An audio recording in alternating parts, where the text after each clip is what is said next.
Hello friends, please like, share and subscribe my channel Laws to Study. Now we were discussing about the chapter about the subject comparative criminal justice system. ये बहुत hard लगता है बच्चों को scoring करने में. Comparative criminal justice system जैसे हमने पहले डिस्कस किया है कि comparative criminal justice system means कि जस्टिस सिस्टम जो प्रिवेल करता है हमारी कंट्री में या हम जिस सोसाइटी में रहते हैं वहाँ पे. और comparative criminal justice system means कि सारे जो है सारे दुनिया में जो है जुडिशल सिस्टम जो सब है सब अलग अलग है. जो क्राइम को सज़ा देने के लिए जो सिस्टम्स बनाए हैं वो सब अलग अलग है. जैसे इंडिया में एक क्राइम के लिए एक सज़ा है, दूसरे क्राइम के लिए दूसरे सज़ा है. वैसे अदर कंट्रीज में भी समझो अभी इंडिया में तो मर्डर किया है तो मर्डर के लिए या हम ये करते हैं हैंग टिल डेथ ये है सज़ा है. या फिर ज़्यादा से ज़्यादा ये है कि उम्र कैद की सज़ा होती है. तो अदर कंट्रीज़ में तो बहुत स्ट्रिक्ट सज़ा है या कोई अदर कंट्रीज़ में थोड़े कम स्ट्रिक्ट सज़ा है. ऐसा इसका मीनिंग है सब्जेक्ट का. इसके लिए हमें यह सब्जेक्ट स्टडी करना है. सो नो अभी हम इसमें दूसरा क्वेश्चन स्टडी करेंगे. Explain a comparative perspective on criminal justice and its main components. अभी देखिए क्वेश्चन है कि कंपैरेटिव पर्सपेक्टिव में ये क्या है, इसके कंपोनेंट्स क्या है comparative perspective on criminal justice में. तो अभी इसके कंपोनेंट्स हम देखने वाले हैं. अभी ये सब्जेक्ट आप ऐसे ही स्टडी कीजिए कि आप क्वेश्चन वाइज स्टडी कीजिए. और मैं आपको बोलती हूँ कि अगर आपको एग्जाम में पास होना है तो प्रीवियस ईयर के क्वेश्चन पेपर लीजिए. हर क्वेश्चन पेपर में हर साल के इसमें रिपीटेड क्वेश्चंस आते हैं. जो क्वेश्चंस ज़्यादा रिपीट हुए हैं वो आप कंफर्म करके जाइए क्योंकि ये सब्जेक्ट थोड़ा छोटा है. और इसमें कैसे है कि क्वेश्चन सेम आते हैं तो बार बार क्वेश्चंस वही जो रिपीट हुए वो आप जो ज़्यादा रिपीट हुए हैं वो क्वेश्चंस एकदम परफेक्टली स्टडी कीजिए तो आपने अच्छे आप मार्क्स स्कोर कर सकते हैं. So we will see a comparative perspective on criminal justice and its main component is explain below. So अभी कंपैरेटिव पर्सपेक्टिव हम देखते हैं उसके कंपोनेंट सिनॉप्सिस. इसमें क्या क्या पॉइंट देखना हमें. Criminal justice and its main components in USA कि यूएसए में क्या क्या कंपोनेंट्स है क्रिमिनल जस्टिस के. यूएसए में America. Overview of the Indian criminal justice system. अभी इंडिया में क्रिमिनल जस्टिस सिस्टम कैसा है. Constitutional criminal law and procedure. Constitution क्या है, क्रिमिनल लॉ क्या है एंड प्रोसीजर क्या है. So first we will see criminal justice and its main components in USA. अभी यूएसए में क्या क्या है, क्रिमिनल जस्टिस कैसा है. As in most countries, the United States criminal justice system consists of 3 components. Okay, इसका भी अभी 3 components है कि यूनाइटेड स्टेट्स के सिस्टम में जो है ईच पार्ट उसमें क्या क्या है. लॉ इन्फोर्समेंट है, कोर्ट्स है और करेक्शंस है. ये 3 उनके पार्ट है, कंपोनेंट्स है क्रिमिनल जस्टिस सिस्टम के. अभी देखो जैसे इंडिया में गवर्नमेंट है, पुलिस है, वो भी लॉ है, एडवोकेट्स है, ये सब है कि क्रिमिनल जस्टिस सिस्टम में deals with offenders at different stages in their criminal history. Each component is capable of functioning independently or in collaboration to prevent, prosecute and punish crime. So अभी ये USA में हम देख रहे हैं कि USA में क्या क्या कंपोनेंट्स है कि क्रिमिनल जस्टिस के. लॉ इन्फोर्समेंट मतलब जो लॉ इन्फोर्स करते हैं जैसे गवर्नमेंट हो, गवर्नमेंट के ऑफिशियल्स हो वो सब. और उसके द कोर्ट तो आपको पता ही है, कोर्ट में सब केस चलता है. And corrections. Okay now we will correction माने अभी हम आगे देखेंगे डिटेल में.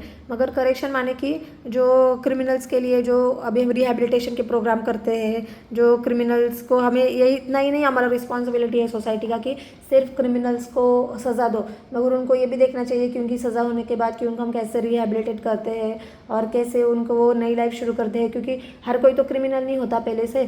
कोई रीजंस होते हैं कि जिसकी वजह से वो क्रिमिनल बन जाता है. या कोई तो लोग तो कोई गलती भी नहीं होती है फिर भी उनको सज़ा मिल जाती है. गलती ना हो रही तो फिर भी ऐसे बहुत लोग फंस जाते हैं झूठे केसेस में. तो रिहैबिलिटेशन प्रोग्राम्स जो है तो वो चलाए जाते हैं सबके लिए. So now we will see first law enforcement. यानी law enforcement officials are responsible for upholding the law on the ground. जो अभी है इन्फोर्समेंट ऑफिशियल्स होते हैं वो रिस्पॉन्सिबल किसके लिए होते हैं. लॉ को अपहोल्ड करने के लिए, यानी लॉ को स्ट्रिक्टली बाइंड करना है लोगों पे.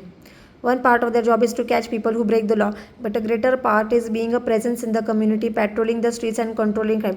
अभी एक उनका पार्ट है कि स्ट्रीट्स को पेट्रोल करना, यानी जैसे हम ट्रैफिक पुलिस रहते हैं, अभी हमारे यहाँ पे जैसे पुलिस घूमते हैं रात के टाइम कि कोई क्राइम नहीं हो रहा है, कोई गलत चीज़ नहीं हो रही है रास्तों पे, एंड कंट्रोलिंग द क्राइम, फिर इसकी वजह से क्राइम कंट्रोल होता है। As such, law enforcement officials must possess a good understanding of both criminal law and citizens' rights to ensure they are not violating these rights when going about their duties। तो अभी ये government को ये भी देखना पड़ता है या इन्फोर्समेंट एजेंसीज़ को कि कोई लॉ वायोलेट नहीं कर रहा है, इसके लिए क्राइम को प्रोटेक्ट करना है। Okay, law enforcement is just about policing. अब ये सिर्फ पोलिसिंग नहीं है, पोलिसिंग माने कि ध्यान देना, वॉच रखना। ओके, तो सिर्फ ये सिर्फ पोलिसिंग यानी पोलिसिंग तक सीमित नहीं है। इसका क्या है अभी और यूज़ कि patrol officer, sheriffs, detectives, federal agents, forensic investigators, game and park rangers and campus law personnel all fall under the banner. अभी इन सब में ये सब फॉल होते हैं यूएसए में। क्या क्या है आप देख लीजिए एक बार। alongside numerous state and federal agencies that are responsible for enforcing the, जो भी रिस्पॉन्सिबल है उनमें से ये सब लोगों के नाम है जो रिस्पॉन्सिबल है यूएसए में लॉ इन्फोर्समेंट के लिए। अभी आप ये सब नाम लर्न करना पड़ेगा आपको, तो आप याद कर लीजिए। Okay, role of law enforcement. अभी रोल क्या है लॉ इन्फोर्समेंट एजेंसीज़ का, तो उनका है responding to complaint of the public. अभी जो अभी पब्लिक है वो कंप्लेंट करते हैं, इधर क्राइम हुआ उधर क्राइम हुआ, तो इन इन्फोर्समेंट ऑफिसर्स को उधर उसको रिस्पॉन्ड करना पड़ता है। जैसे हम इंडिया में है कि अभी पुलिस के पास गए, यानी किसी ने चोरी हो गई किसी के यहाँ पे, तो पहले पुलिस के पास जाएंगे, कंप्लेंट करेंगे। तो ये पुलिस की ड्यूटी है कि वो चोर का पता लगाए और जो भी चोरी हुई है वो सामान ला के दे। Okay, so it is similar to same ही है इन्वेस्टिगेटिंग क्राइम। अभी क्राइम जो हुआ है उसको इन्वेस्टिगेट करना है। अभी समझो कहाँ पे मर्डर हुआ है तो वहाँ पे मर्डर साइट पे जाना है, फिर वहाँ पे इन्वेस्टिगेट करना है क्राइम को प्रॉपरली। ये सब उधर भी सेम ही है ये प्रोसीजर जो है। फिर कलेक्टिंग एविडेंस। अभी एविडेंस जो है अभी वो एविडेंस कलेक्ट करना है सब। इंटरव्यूइंग विटनेसेस, जो भी आजू बाजू में विटनेस थे उनका अपने ये करना चाहिए, रिकॉर्ड लेना चाहिए विटनेसेस का। Arresting and detecting suspected offender, जो भी सस्पेक्टेड है क्राइम की वजह से आपको जो लगता है उनको अरेस्ट करना चाहिए, उनको ठीक ठाक से उनका ये करना चाहिए, उनका स्टेटमेंट लेना चाहिए। Liaising with prosecutors in criminal investigations. Liaising prosecutors मतलब जो भी प्रोसिक्यूटर्स माने वकील, उनके जो वकील वगैरह है जो उनके साथ हमने ये करना चाहिए। लिएजनिंग मतलब उनके साथ अच्छे से उनके साथ डिस्कशन करना चाहिए, या कुछ हेल्प चाहिए उनको तो वो सब प्रोवाइड करना चाहिए। कंडक्टिंग पेट्रोल्स, हमेशा पेट्रोल करना चाहिए। अगर क्राइम हो गया है तो उसे वो छोड़ देना चाहिए, ऐसा नहीं उस पर क्राइम का इन्वेस्टिगेशन करने के लिए और क्राइम ना होने के लिए बार बार पेट्रोलिंग हमेशा करना चाहिए। Maintaining public order and safety, ये तो सबको पता है आपको। Preventing and controlling crime in the community. अभी अगर किसी एरिया में क्राइम बढ़ते हैं, अभी देखो ये अपने यहाँ पे कोई गैंग्स होते हैं बहुत, वो अभी वो कोयता गैंग करके है, तो वो कैसे लोगों को तंग करते हैं, घबराते हैं, ऐसे घबराहट पैदा करते हैं लोगों में। तो पुलिस का काम है कि लॉ इन्फोर्समेंट का काम है कि ये सब चीज़ें आपने कंट्रोल करनी चाहिए। ओके, तो ये फर्स्ट पार्ट हो गया इसमें का कि क्रिमिनल जस्टिस क्या है और इसके कंपोनेंट क्या है। अभी ये यूएसए में ये सब चीज़ें थी, ये सब मुझे लगता है कि यही सब चीज़ें ऑल ओवर वर्ल्ड तो ये है लॉ इन्फोर्समेंट का, तो ड्यूटीज़ तो यही है। सो it is easy, not so hard. अभी मैं आपको ईजिली समझा रही हूँ तो मुझे लगता है कि आपको ईजी लग रहा होगा, आई थिंक सो।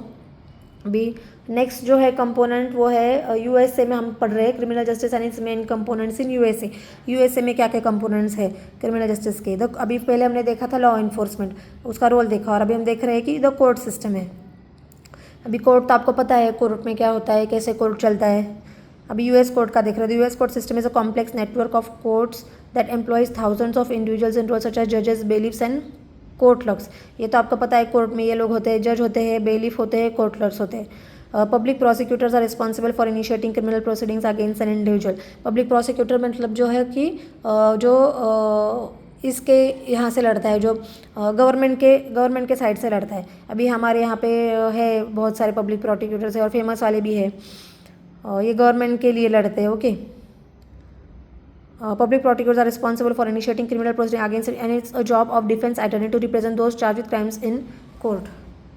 अभी अगेंस्ट ये गवर्नमेंट के लिए वर्क करते हैं और अगेंस्ट जो क्रिमिनल्स है उनके अगेंस्ट ये केस चलाते हैं। जूरी मेंबर्स आर की part of the court system. अभी हमारे कैसे जज होते हैं, यहाँ पे जूरी मेंबर्स होते हैं selected from the pool of registered voters in court's jurisdiction. Juries are responsible for delivering a verdict on the defendant's guilt और innocence for certain types of crime.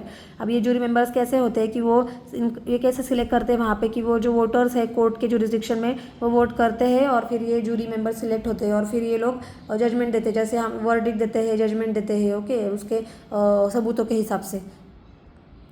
The court network itself is broken into municipal and trial courts, courts of appeal and the Supreme Court which is of last resort।